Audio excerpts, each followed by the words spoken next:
Thank you, Chairman Higgins. Colonel Jeffers, Texas acquired 1,700 used border wall panels from the federal government in 2021 to build the border wall. However, the federal government continues to store a significant amount of border wall material that will not be used as a result of President Biden's decision to halt the border wall.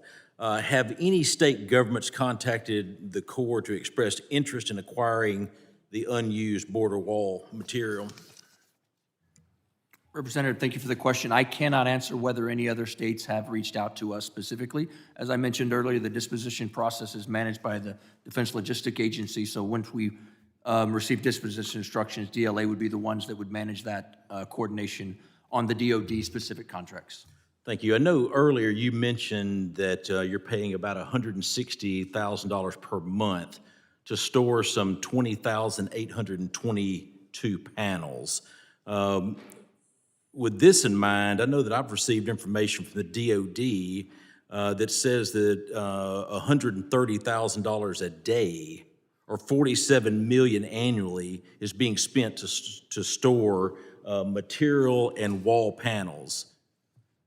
Have you heard of these numbers? Your numbers are absolutely different than DoD's. How much is it costing to store 20,822 panels along with the material to do that? Congressman, thank you for the opportunity to address the question of storage costs or estimates in that case. As I mentioned earlier, the costs of storing those are still currently with the contractor, so we had an estimate at a point in time when we terminated these contracts and the full amount of the material for the DoD side, $262 million worth of equipment and material, and that was what the first estimate was a point in time when we had all of that. As one would suspect through the disposition process, the inventory and the number of locations goes down. So it's much closer and continues to drop, and that's where the $160,000 a month comes from, and that's current estimate. Thank you. There's a big discrepancy in $130,000 a day and $160,000 a month. But no matter what it is this responsible? You think this is responsible to pay this kind of money to store this border fence? Is that responsible when the taxpayers of America have a $32 trillion debt? Again, sir, thank you for the question. At this point, without disposition instructions, it is responsible for us to pay for the storage of those. At this point, those are estimated costs, so we won't know the finalized costs until later. Thank you. Has the Army Corps of Engineers decided a strategic plan to use the remaining construction material? If so, can the Army Corps of Engineers commit to sharing that plan with the members on this committee? Again, sir, as the design and construction agent, the Corps of Engineers has not come up with the plan to reutilize that equipment. We have a requirement owner that supports that, and at this point in time, I am not aware of any decision yet to reutilize that material. Thank you. What is the cost to the government of canceling the contracts and recompeting them under their current activities? That is one of those questions that it's very challenging to answer because we're talking about a unique process, and each contract would be different depending on what the requirement is, so I cannot provide a specific answer. Thank you. I know that it was also mentioned about, I think, in some of our testimony that we're looking at about 17-to-1 drones. I know that the other side of the aisle mentioned the Cartel and the 17-to-1 drones.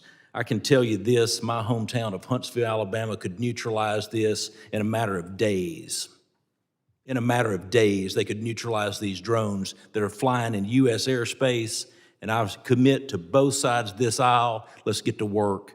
We're willing to do it. They're dropping fentanyl across the U.S. border, and they're destroying a generation of Americans. And I yield, Mr. Carrera.